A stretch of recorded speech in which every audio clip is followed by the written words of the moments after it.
Com um futebol intenso, maduro, inteligente, mas acima de tudo intenso. O Brasil vence a Sérvia por 2-0 e começa muito bem a busca pelo hexacampeonato, o seu sexto título mundial. O Brasil que foi surpreendentemente ofensivo nas mãos do Tite, que sempre foi tido como um técnico que privilegiava sempre o resultado, a qualquer custo, a qualquer forma. O Brasil surpreendeu, sacando um volante, colocando um homem de frente. O Brasil atenderam até pedidos da torcida, da própria imprensa que clamava do Brasil um pouco mais à frente. O Brasil vence a Sérvia, vence com autoridade, espantando qualquer tipo de zebra, que tinha equipes tradicionais, campeãs do mundo, que vieram a perder na primeira rodada. O Brasil não. O Brasil foi intenso, o Brasil foi dominante. Acima de tudo, a gente pode dizer que o Brasil foi dominante porque não deu espaços para a Sérvia em nenhum momento querer colocar suas manguinhas de fora ou tentar ousar qualquer coisa. A Sérvia pouco fez, ou nada fez, ou não tinha o que fazer. Tamanho o domínio do Brasil. A maioria das vezes, quando a gente vai querer analisar o jogo da seleção, a gente sempre vê pelo copo mais vazio, em vez do copo mais cheio. A gente tem sempre aquela coisa do criticar o que é nosso, em vez de falar bem. Eu vou querer falar do Brasil, aquela ótica, a minha ótica, o que eu vi, do que eu pude ver do jogo do Brasil, a sua performance, o que o Brasil pôde mostrar para si, para sua torcida, para a imprensa, para todos que aguardavam o Brasil entrar em campo. O Brasil que fechou a primeira rodada da fase de grupos. Que nem eu falei, me surpreendeu a escalação do Tite, porque eu sempre esperei muita bola somente no Neymar e não tinha o tal do plano B. Hoje a gente tem plano B, plano C. O Brasil meio que afasta a Neymar dependência e coloca, ou distribui, melhor dizendo, o peso, o cargo e o fato de poder vestir a camisa do Brasil. Não deixar somente para um jogador ser protagonista, mas dividir para todos, né? Eu acho que a todos cabem, se entram 11, os 11 são capazes de produzir algo bom. O que eu pude pontuar nesse jogo do Brasil, que eu achei inteligente e maduro, foi a postura, primeiramente do Tite e também do time, de ser o que? Soube fazer a leitura correta da Sérvia, um time mais forte, com a zaga muito truculenta, né? Truculenta e bastante lenta também, mas bastante forte e viril também. O Brasil precisava de jogadores rápidos, ágeis, para poder perfurar. Foi isso que o Brasil fez. Para você ver, o camisa 9 do Brasil era o Richarlison, que é um cara que não fica parado só na área, se articulando como fosse um falso 9. Deu muita mobilidade para o time do Brasil. Isso é um dos pontos que eu gostei, onde entra a maturidade e a inteligência. É nisso também, de não ser presa fácil. Acho que qualquer 9, se foi até algo bom, não colocar um Pedro para poder ficar se enfiando no meio dos zagueiros. Acho que não seria jogo com o Pedro, seria jogo com o Richarlison, com o Gabriel Jesus, que não fica somente parado, é aquele que vai buscar bola, que vai buscar jogo. Falar um pouco do Brasil, falar um pouco da escalação, do que o Tite colocou em campo, e até do que me surpreendeu. Colocamos como fosse um segundo volante, mas também um pouco como meia, Paquetá. Acho que foi essa a surpresa, Paquetá como um falso segundo volante, e colocar Vinícius Júnior, que todo mundo estava pedindo. Tanto que Paquetá, no caso, como a Sérvia pouco agrediu o Brasil, ele pouco foi acionado. Eu acharia poder colocar até um outro jogador com um pouco mais, de solidez e pegada no meio de campo, para não deixar o Casemiro sobrecarregado. Tanto que o Casemiro ele conseguiu se sair muito bem. o pouco que ele foi ofendido, ele saiu muito bem. Tanto que ele soube chutar de fora da área, ele soube armar contra-ataques, fazer bons lançamentos, passes em profundidade. Acho que tudo isso o Brasil teve. Então não foi um time que foi presa fácil, um time que caiu na armadilha sérvia. Da escalação, e até do que eu gostei, mais do que a escalação que eu estou em campo, foi do que se produziu. Acho que esse é o ponto, o ponto alto da escalação brasileira, que começa com Alisson no gol, que não foi exigido em momento nenhum, defesa, essas milagrosas nenhuma, foi só intervenções, bolas cruzadas na área, escanteios, sempre socando a bola, espalmando, porque bola, defesa, ponte, nenhuma, e nem precisou fazer. A linha defensiva do Brasil eu gostei bastante, porque foi bem segura, não deu sopa pro azar, não teve gracinha, não quis inventar, cada um ocupando os seus espaços, do que lhe cabia, que lhe era direito, e os laterais avançando sempre quando dava, alternava, ou os volantes subiam, os laterais ficavam, ou os laterais subiam, os volantes que ficavam, mas o Brasil foi muito equilibrado, principalmente no setor defensivo. Então, muitas vezes o torcedor brasileiro critica a seleção por não ser um time equilibrado, vai muito bem no ataque, mas na defesa fica a desejar. Então, e é por isso que o Brasil muitas vezes acaba sendo eliminado por competições que o Brasil se sai como favorito, mas a falta de equilíbrio técnico, físico, até psicológico faz o Brasil dar com burros na água e acaba sendo eliminado. O que não houve nesse jogo. A linha defensiva, a linha de 4 atrás, após a frente do goleiro Alisson, Danilo e Alexandre, lateral direito e esquerdo, e o miolo de zaga com Marquinhos e Thiago Silva. Não tem o que questionar. O pouco foi agredido, eles souberam sair, poucos davam chutão, era muito toque racional e toques produtivos, não era só toquinho de lado, sabia montar a parede, mas também saber sair jogando. Então são jogadores fortes, mas são jogadores ágeis, inteligentes também. Onde eu falei que entra a inteligência, a maturidade, entra nisso também. Não foi jogadores refém do sistema tático, mas souberam também improvisar, poder fazer algo de bom. Na frente, Paquetá e Casemiro como a dupla de volante, mas Paquetá muito mais próximo do Neymar à frente do que próximo do que o Casemiro. E o Casemiro sozinho, que nessa parte de volante, pouco o Paquetá apareceu, que o Paquetá não sabia se fazia companhia para o Casemiro ou para o Neymar. Ele acabou não aparecendo. Mas Casemiro, para mim, eu posso colocar que foi o melhor em campo. O Richarlison fez gol e fez golaço. Fez os 2 gols da partida. Mas para mim, o homem do jogo, the man of the match, no caso, para mim foi o Casemiro. Que senhor volante que é.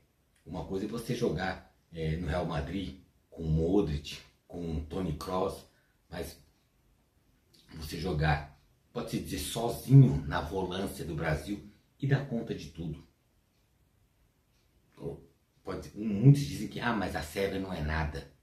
Mas se você for ver, a Arábia Saudita também não é nada, Japão também não é nada, e grandes equipes campeãs do mundo elas perderam. Então, no caso, um dos mal que o torcedor brasileiro tem é sempre ver algo de errado.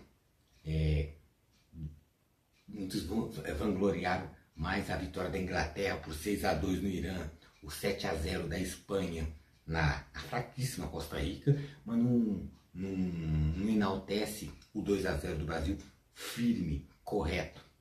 Acho que falta isso um pouco para o torcedor brasileiro, é aquele que acompanha, não somente o torcedor brasileiro, aquele que torce, mas também aquele que, de certa forma, acompanha o jogo.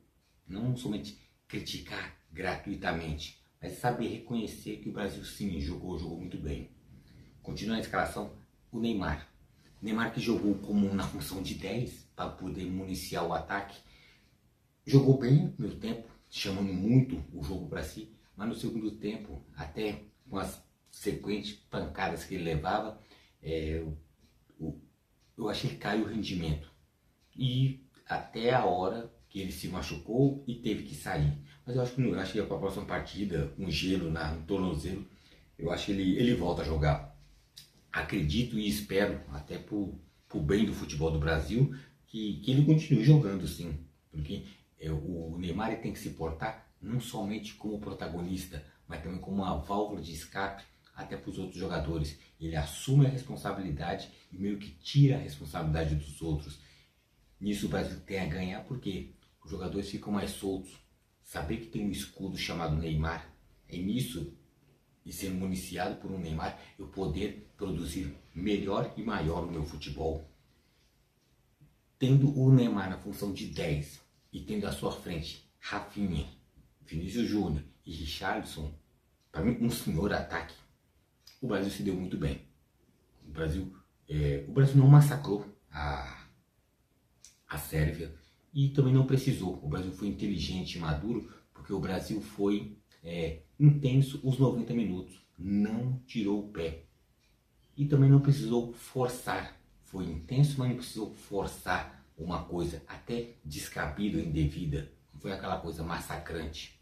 O Brasil poderia fazer? Poderia fazer, mas não precisou. O Brasil manteve a toada de um time ofensivo, de não dar espaço e não dar a bola também para o time da Sérvia, que pouco produziu, um futebol pobre, por mais que seja aguerrido, força física, mas de técnica baixíssima. E vamos para o destaque. Eu quero citar também o destaque do Brasil. Primeiramente, eu falei do Tite, né? Que ele ousou em fazer o Brasil ofensivo. Ponto para o Tite. Critico bastante o Tite, até por ser conservador demais. Ele ousou e deu certo. Mas o ponto alto também do Brasil é o conjunto do Brasil não ser só Neymar. Acho que esse é o ponto do Brasil, porque muitos só querem isso, bola no Neymar. Até para quem não entende, quem é torcedor só de Copa do Mundo, Neymar toca na bola, o que a gente vai escutar? Gritinhos histéricos, as Neymarzettes gritando, porque a bola está no Neymar. O melhor do Brasil foi, até o Brasil cresceu o seu futebol após a saída do Neymar. E o melhor do Brasil não é que o Neymar não é para jogar, mas o Neymar, o Brasil no caso, não, pelo um lado bom nessa Copa. O Brasil mostra-se não ser totalmente dependente do Neymar. Depende da presença dele, para ele ser uma peça dentro de uma engrenagem. Mas ele não ser a única peça do Brasil. Tanto que foi o mal de 2014, 2018, não ter o plano B. Muitas vezes não tinha nem o plano A, para falar a verdade. Mas com o Neymar não sendo aquela única peça, acaba sendo o quê? Acaba sendo que o Brasil consegue fugir da marcação mais fácil. Uma hora você olha para um Rafinha, uma hora você olha para um Richarlison. E até o fator surpresa, Casemiro. Casemiro vindo por trás foi um ponto que eu acho que o Brasil não teve. Você pegar um Neymar, pegar um Casemiro e ir além, o Brasil só tem a ganhar. E por que eu falei que o Casemiro para mim foi o The Man of the Match, o melhor em campo? Porque ele foi o meio campista que o Paquetá não foi, que não fez. O Casemiro ele fez bem a função de 5 e a função de 8. Acho um ponto que até eu lembrei que eu tinha comentado com meu compadre, foi o seguinte: no futebol presente, futebol de hoje, não se cabe mais a figura do camisa 5. Hoje, praticamente ele está uma figura extinta. Hoje é muito mais a função do meio para frente, do camisa 8 para camisa 10 para frente. O camisa 8, pode-se dizer, um camisa 5, no caso, um Ralf, um Felipe Melo, pode-se dizer que quem é somente camisa 5 morre de fome. E o Casemiro hoje é um grande meio campista, jogando no Real Madrid, junto com o Toni Kroos, com o Luka Modric. Por causa disso, ele é diferenciado. Ele sabe fazer a função de 5, mas sabe, acima de tudo, fazer a função de 8, o segundo volante. E nisso quem tem que ganhar é o Brasil. Então, por isso que eu falei que foi um leão no meio de campo. Ele que deu suporte para o Neymar não ficar sozinho. Tanto que ele jogou tão bem que até o apagado, o escondido Paquetá, o Brasil não sofreu tanta falta de um suporte para o Casemiro e nem para o Neymar, que era a função do Paquetá. Mas o Casemiro supriu tudo, fez a dele e fez a do outro. Então por isso que eu falo que ele foi o homem da partida. E entrando nessa leva de surpresa, que eu posso falar, Rafinha, que eu sinceramente, por não acompanhar tão a fundo o futebol europeu, mas como jogou o Rafinha, e é no sentido que tá meio que explicado por que o Tite gosta tanto do Rafinha e por que convocou o Rafinha. É uma grata surpresa para mim, posso dizer. E porque ele é o jogador que ele quer formiguinha. É um jogador operário, um jogador trabalhador. E isso todo técnico joga. É o jogador que o técnico gosta, porque é o que faz o serviço sujo. É o tal que carrega o piano para os outros poderem tocar. Não tinha uma bola perdida. Se não era o Neymar dando carrinho e buscando a bola, muitas vezes, e a maioria das vezes, era o Rafinha dando um carrinho, dando um encontrão nos zagueiros, até para impor respeito, impor presença, acima de tudo. E eu acredito que o ponto vital, o Brasil ser equilibrado com Casemiro no meio, o ponto alto do Brasil no ataque foi o Rafinha. Até para poder dar mais espaço e respiro para o Richarlison poder brilhar. Então eu gostei demais. Primeiramente, Casemiro e segundo, o Rafinha. Aí nisso entra Richarlison com os gols e o golaço, né, que ele fez, meio bicicleta, meio voleio, meio de puxeta, mas ele foi esse conjunto do Brasil que fez o Brasil não ser dependente do Neymar. Acho que a maior vitória do Brasil hoje, é óbvio, foi os 2-0, foram os 3 pontos, a liderança no grupo dividida com a Suíça, que ganhou de Camarões de 1-0, mas acima de tudo, o conjunto do Brasil venceu. Eu acho é o que eu esperava o que eu presumi que poderia acontecer, era o conjunto do Brasil jogar bem. E o Brasil, tanto que queimou a minha língua, os meus prognósticos, achando que o Brasil não ia atuar bem. Pelo contrário, jogou bem, fez merecedor e está, sim, no grupo, como já estava no grupo de favoritos.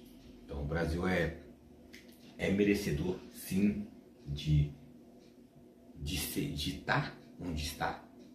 Porque jogando a bola que está, praticando o que pratica, então o Brasil não deve nada a ninguém. Não pode se achar que já está algo ganho. É porque Sérvia não é Espanha, Sérvia não é Inglaterra, nem mesmo perdendo para o Japão, não é uma Alemanha, não é uma Argentina. Sérvia é a Sérvia, com todas as suas mazelas, suas limitações, até sua ruindade também, né? Falta de improviso, né? Falta de material humano para poder improvisar. Então o Brasil sai vencedor, não só nos 3 pontos, na liderança do grupo, mas no fator surpresa de surpreender a Sérvia. Ponto pro Tite. Ter jogadores trabalhadores, jogadores maduros, inteligentes, que jogam pro grupo, não somente bola no Neymar, que foi o pecado do Brasil em 14 e 18. Então isso mostra que 2022 é um ano diferente para o Brasil, porque não é só Neymar. A Neymar dependência parece que é coisa do passado. Não que eu quero que o Neymar se machuque e mais uma Copa fique fora, mas acima de tudo o Brasil tem muito a render, a poder fazer, porque o Brasil tem peças para isso. Então confiança, dá para estar confiante com a equipe brasileira. Então citei Casemiro, citei Rafinha, também vou citar Richarlison também, que é um jogador que ele não aparece tanto para mídia, mas aparece para o time. Acho que não tem como um técnico, no caso do Tite, que é trabalhador, é competente, é inteligente, não gostar do Richarlison.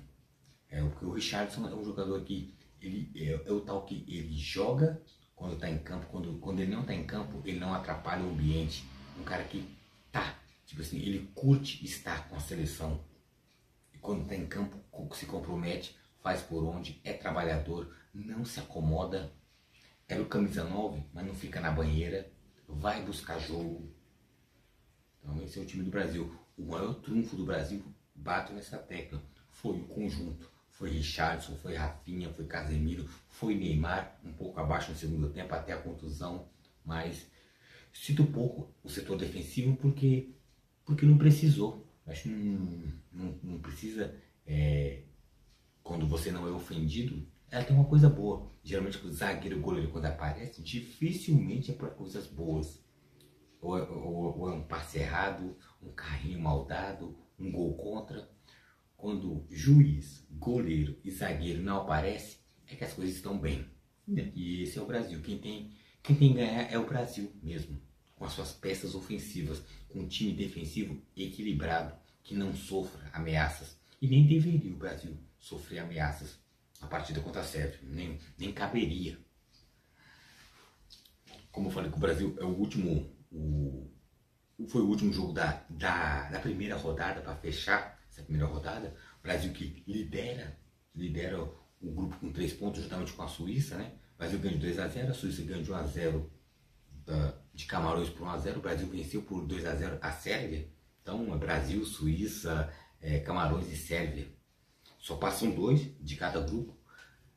Como o Brasil fechou a rodada, eu vou falar o resultado como foi todas as rodadas. Eu vou falar que se surpresa ou não, se me surpreendeu ou não. Teve a estreia Qatar 2, Equador. Qatar 0, Equador 2. Salientando. Não teve surpresa porque o Qatar é fraquíssimo. Só tá na Copa porque é país sede. Mas não tem capacidade nenhuma. Não tem um time minimamente decente. A maioria dos jogadores jogam na liga própria do Qatar. Mas é fraco. O Equador, por sua vez, também aquele futebol sul-americano. Tem uma certa habilidade, tem a correria, mas não sabemos até onde vai. Venceu por 2-0 porque o Qatar é fraco, mas o Equador também não produziu tanto para isso. No grupo também teve Senegal 0, Países Baixos, a Holanda 2. Holanda, né, tipo, desse confronto nesse grupo é o favorito para passar de fase, passar em primeiro, né, acima de tudo, para tentar fugir dos outros grandes, né, não dá sopa pro azar, mas deverá passar mesmo.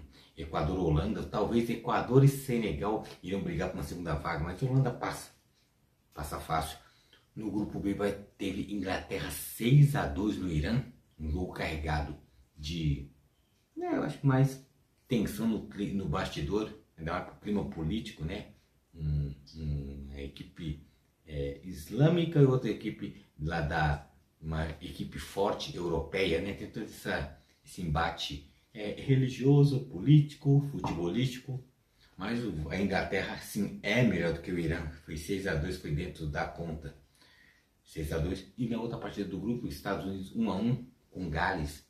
Partida muito brigada, né? Acho que teve tudo menos futebol, posso dizer. Teve um pouco de rugby, um pouco de futebol americano, mas futebol mesmo. Era muito embate, muito corpo e pouco futebol, né? Futebol com os pés jogado. Aí no grupo C teve para mim a grande surpresa da Copa, juntamente com a derrota da Alemanha. A Argentina conseguiu perder por Argentina 1, Arábia Saudita 2. Acho que para mim isso foi até o momento o maior vexame da Copa. A Argentina não conseguiu ganhar do Arábia Saudita e de virada. Início de 7 a 10 minutos sai o gol. A Argentina com o Messi faz 1-0, mas depois não joga. E pelo contrário, no segundo tempo a Arábia Saudita ela consegue o empate e não saiu de cima, não contente, foi para cima e com um golaço na entrada da grande área mandou a bola no ângulo. E a Argentina E digo mais, foi 2-1, não foi por acidente. A Argentina não jogou para isso. Vitória merecida, da limitada, da fraca, mais empenhada e trabalhadora Arábia Saudita. Mas pode-se contar, foi pouco futebol da Argentina do que muito futebol da Arábia. Então é péssimo, péssimo. Um dos maiores vexames, sim, em mundiais, pode-se dizer facilmente. O outro futebol do grupo, outro jogo do grupo, o México empata em 0-0 com a Polônia para não deixar a Argentina tão para trás. A Argentina está em último, né? O México e Polônia empatam 0-0, conquistam um ponto. E surpreendentemente a Arábia Saudita é a líder do grupo. Até onde vai? Não sei, provavelmente vai perder para México, vai perder para Polônia, porque a Argentina não jogou, repito, não jogou. Poderia sim produzir algo mais, algo melhor. Nos grupos subsequentes, vamos adiantar a lista. Dinamarca empata 0-0 com a Tunísia, também jogou fraquíssimo também no clássico das equipes vermelhas. A França enfia 4-1 na Austrália, mesmo com mas muitos desfalques. Não para. A zica, o azar francês não para, e todos os franceses que entram em campo conseguem dar conta. Então pode ser que o nível da safra, dessa leva de jogadores franceses, muitos filhos de imigrantes, alguns naturalizados, mas a equipe francesa é muito forte. Isso mostra mesmo, contusão, corte após corte, a França consegue produzir. Conta uma até interessante a Austrália, e vence por 4-1, vence bem. No outro jogo do grupo teve Marrocos 0, Croácia 0, Bélgica 1, Canadá 0, Alemanha 1, Japão 2. Essa para mim foi uma das surpresas também. Pode-se dizer humilhante? Pode. Não chega aos pés do que a Arábia Saudita fez com a Argentina, mas o Japão vence por 2-1. Também a Alemanha, também de virada. A Espanha enfia 7-0. Aí virou automaticamente o bicho-papão da Copa. Espanha 7, Costa Rica 0. Eu tava vendo as estatísticas do jogo, é incrível. Simplesmente a Espanha jogou e a Costa Rica não jogou, ou a Espanha não deixou a Costa Rica jogar. Foi um 7-0 fácil. Foi a coisa de 82, 85% de posse de bola, o outro ficou só com 12 a 15%. Foi um vareio. Foi 7-0, foi a síntese do jogo, foi a cara da partida. 7-0 foi o carimbo de como é fraca a equipe da América Central. Seguindo o resultado, já por final, agora já dentro do grupo do Brasil, Suíça 1, Camarões 0, Brasil 2, Sérvia 0, do qual falamos nesse vídeo. E para fechar os grupos, Uruguai 0, Coreia do Sul 0, futebol pobre e surpreendentemente fraco do Uruguai, que não conseguiu ofender uma Coreia do Sul.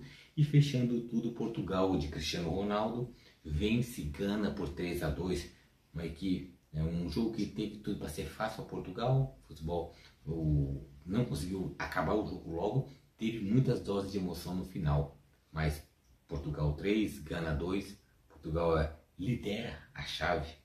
E vamos ver até onde vai Messi, onde vai Neymar, onde vai Cristiano Ronaldo. Então, para fechar isso, falei do Brasil, falei dos jogos que teve, né? A posição do Brasil, né? É líder do grupo juntamente com a Suíça, mas o Brasil está na frente por causa do saldo de gol. De causa de gols, o Brasil está 2 gols na frente, a Suíça só fez 1, então diferença de 1. O saldo brasileiro contra os suíços, né? Na parte de trás da tabela está Camarões e Sérvia, mas deverá passar, até por sua capacidade, Brasil e Suíça, né? Tem jogadores mais interessantes do que Sérvia e Camarões. Camarões para mim deve ficar em último, fraquíssimo, não apresentou nada de novo, nada de interessante.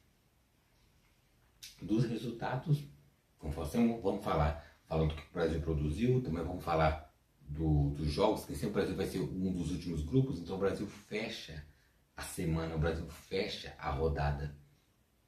E o Brasil tem que mostrar, acho que acima de tudo esse 2-0 foi o quê? Mostrar para todos quem é o Brasil.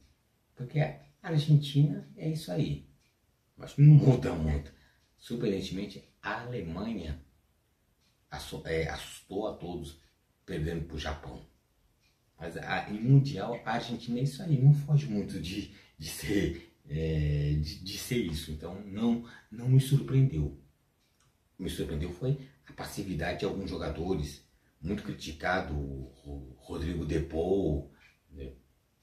Você vê o Messi que tentando produzir algo, mas tirando o gol de pênalti, também nada fez. Então você vê uma Argentina que batalha, mas o futebol não sai. Diferente do Brasil, que trabalhou, perseverou, não deu espaço para o adversário e acabou vencendo. Então pronto, isso aí. Analisei o Brasil, falei dos jogos também. Segunda-feira, dia do meu aniversário, já não vou assistir aí na casa do meu compadre, vou assistir no serviço. Tô vendo aquela televisãozinha, gente gritando na orelha, vai ser triste. Mas vamos lá, vamos ver se o Brasil vai me dar esse presente de aniversário e que vença. Vai pegar a Suíça, né? Depois e fecha os grupos com Camarões. Acredito que o Brasil vence os 3 jogos, acho que não vai causar, vai ter dificuldade sim, depende do que o adversário vai impor para o Brasil, mas acredito que tirando essa parte de dificuldades, acho que o Brasil vai se dar bem. Acho que o Brasil tem futebol para se dar bem e deve passar com 9 pontos, então que venha os outros grupos, as outras fases. Então é isso aí, vai ter o jogo da segunda-feira, que vai ser contra a Suíça, na sexta pegar Camarões, né? E sempre depois dos jogos farei o que eu vi da partida, falarei do resultado da semana, da rodada, e quem passou. Pode ser uma próxima rodada, que pode mostrar que tá fora, a Argentina tá fora, a Alemanha seria uma grande perda para o Mundial, mas o que importa, até para nós que assistem o jogo, que gostam de um bom futebol, é o Brasil presente.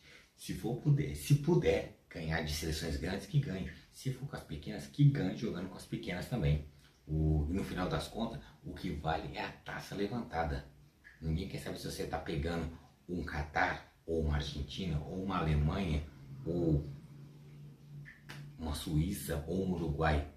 Tem que ser o Brasil. E o Brasil impondo o seu futebol, tem e até deve mostrar um futebol melhor do que qualquer um desses.